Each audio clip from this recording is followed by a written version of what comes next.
Chers élèves, bonjour. Je suis Ndjekouaska Jimbe Patrice, professeur de français du secondaire.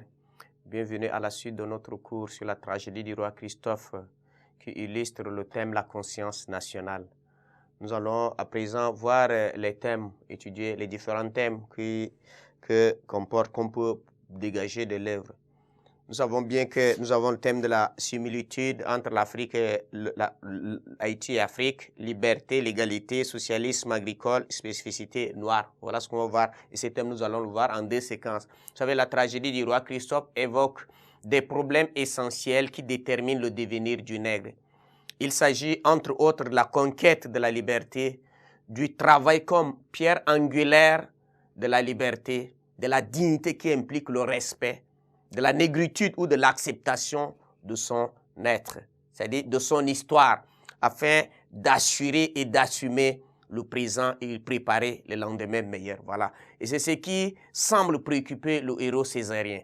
Donc, à travers le roi Christophe, Césaire expose ici ses propres idées.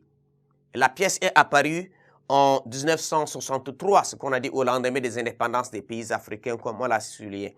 Donc, il voudrait, à l'exemple d'Haïti, parler de tous les pays africains nouvellement indépendants, car il va dire pauvre Afrique. Je veux dire pauvre Haïti. C'est la même chose d'ailleurs. Voilà, donc vous allez déjà trouver une similitude entre le peuple haïtien et le peuple africain, entre les dirigeants haïtiens et les dirigeants africains. Donc voilà, et cette comparaison est pertinente dans la mesure où ici, comme là-bas, il y a des divisions autour des langues, des tribus et autres intérêts égoïstes. Donc voilà, c'est ça. Donc c'est une comparaison qu'il a fait ici pour nous amener à comprendre. Aussi chez nous, est-ce que les gens aiment du travail? Voilà, c'est ça aussi la question qu'on peut se poser. Comment nous définissons la liberté? Libertinage ou pas? Voilà, c'est ce que nous devons comprendre. Nous avons aussi le thème de la liberté. Selon Christophe, la liberté n'est pas le repos. La liberté n'est pas l'individualisme. Pour lui, la liberté est dans le travail. Et ce quoi il va dire que la liberté ne peut subsister sans le travail.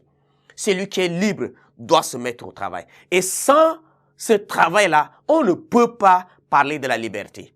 Voilà, c'est ça. Puisque quand on ne travaille pas, on est dépendant sur bien des domaines. Et donc, dans ce cas, on peut parler de la liberté. Voltaire va dire, le travail est loin de nous trois grands mots. Le vice, l'ennui et le besoin. Et donc, dans ce cas, nous n'avons pas de liberté. Lorsque nous travaillons, ce travail-là va nous procurer quand même des moyens qui nous permettraient quand même d'assurer notre bien-être et ne pas être dépendant des autres. Mais lorsque nous disons que nous sommes libres et que nous ne sommes pas capables de nous prendre en charge, d'assumer, de subvenir à nos besoins, donc ça n'a pas de sens. C'est pourquoi Christophe va dire la liberté ne peut subsister sans le travail. Voilà, c'est ça. Mais Christophe a une conception particulière de ce travail.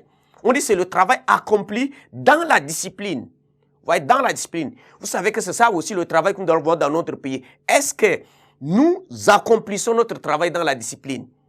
Parlant de l'accomplissement du travail dans la discipline, si on parle de la conscience professionnelle, c'est-à-dire le sérieux avec lequel nous exerçons notre travail aujourd'hui. Les gens viennent pour chercher que l'argent, mais pas pour accomplir le travail qui va assurer le bien-être du pays. Et chacun cherche de l'argent. Et donc, le sérieux n'est pas dans le travail accompli, peut-être dans le travail de l'enseignement. Et lorsqu'on ne le fait pas bien en tant qu'enseignant, qu'est-ce qu'on va donner et qui est-ce qu'on est en train de former?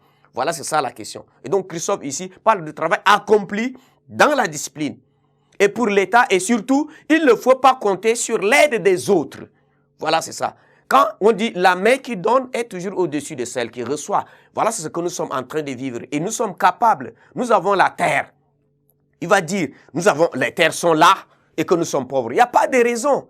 Il y a des terres, bien qu'il y ait des problèmes qui se posent, mais il faudrait que nous nous concentrons sur là où nous sommes pour pouvoir résoudre, que de fuir notre terre à cause d'un certain nombre de problèmes et aggraver la situation. Voilà, les gens qui n'ont pas de compétences remplissent des villes, polluent des villes et ils créent l'insécurité. Ils créent tous les problèmes possibles. Et donc, chacun sera envoyé selon sa capacité dans un domaine qu'il peut exploiter. Et c'est comme ça qu'on peut parler de la liberté. Donc voilà, c'est ça. Dans ces séquences, ce qu'on peut voir, thème similitude entre l'Afrique et Haïti et la liberté. Et restons en contact pour la suite que nous allons voir aussi ces deux derniers thèmes. Merci de votre attention.